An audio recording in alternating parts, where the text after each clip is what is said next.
Welcome to One Chemistry. This is 365 Chemistry series.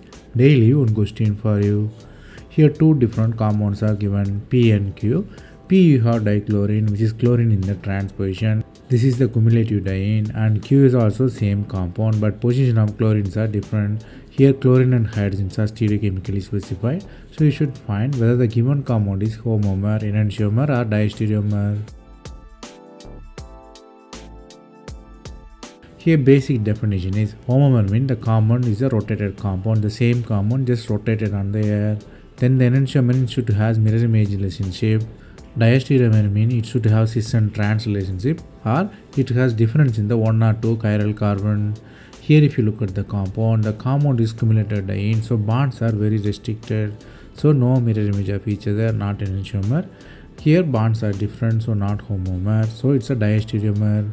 Because cis and trans relationship kind of thing comes, so it's a trans relation, so it's a diastereomer. Here double bond cannot rotate freely, so the stereochemistry is retained, so definitely it is a diastereomer.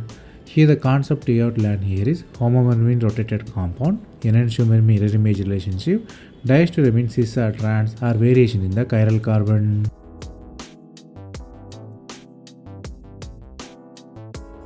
That's all from this video. Thanks for watching.